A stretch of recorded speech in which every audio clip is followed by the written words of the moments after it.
Presiden Prabowo Subianto menegaskan pentingnya perlindungan warga negara dan penguatan peran ASEAN dalam menjaga perdamaian dunia. Menurut Prabowo, keselamatan warga negara harus menjadi perhatian utama negara-negara ASEAN di tengah dinamika global saat ini. Prabowo menyampaikan bahwa banyak negara ASEAN memiliki ribuan warga negara yang berada di luar negeri sehingga diperlukan kerjasama dan koordinasi yang erat antar negara ASEAN. Pendekatan bersama ASEAN dinilai menjadi langkah penting dalam memperkuat perlindungan dan penanganan warga negara dalam situasi darurat.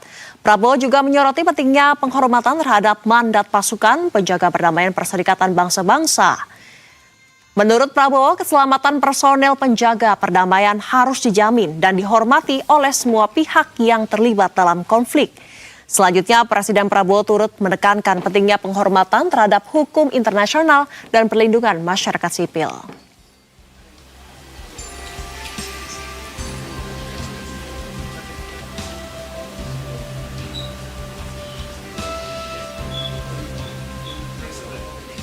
Ya, pemirsa, untuk memperbarui informasi mengenai kunjungan Presiden Prabowo Subianto ke Filipina dalam rangka KTT ASEAN, kita sudah terhubung dengan reporter Kelvin Sipahutar dari Cebu, Filipina. Selamat malam, Kelvin. Apakah ada kesepakatan atau deklarasi penting yang diharapkan akan dihasilkan dari KTT ASEAN kali ini?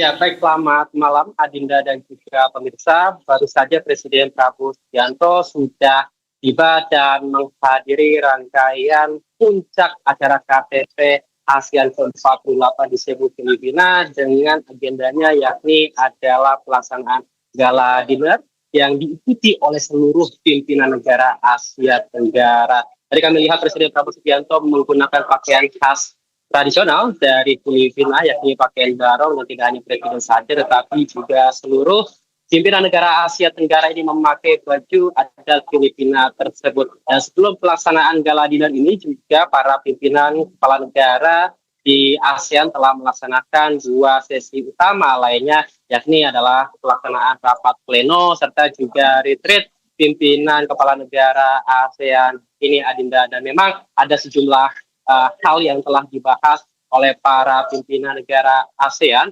Adinda, dan ada pula kesepakatan yang telah dibicarakan oleh para pimpinan negara Asia Tenggara ini. Dari berbagai hal yang telah dibahas, kami rangkum memang ada beberapa hal yang telah disepakati. Yakni pertama adalah terkait dengan ketahanan energi, ketahanan pangan, serta juga terkait dengan upaya memperkuat stabilitas kawasan dan perlindungan terhadap masyarakat ASEAN. Di sektor ketahanan energi, para pemimpin ASEAN ini mendorong diversifikasi energi untuk mengoptimalkan sumber-sumber energi baru terbarukan yang belum tereksplorasi secara maksimal, seperti sumber energi dari hidro, kemudian juga angin, serta juga surya, di mana hal-hal ini juga sebetulnya dari pihak Indonesia juga sudah dimulai, diantaranya dengan pengembangan proyek PLTS atau pembangkit listrik tenaga surya berkapasitas 100 gigawatt dengan target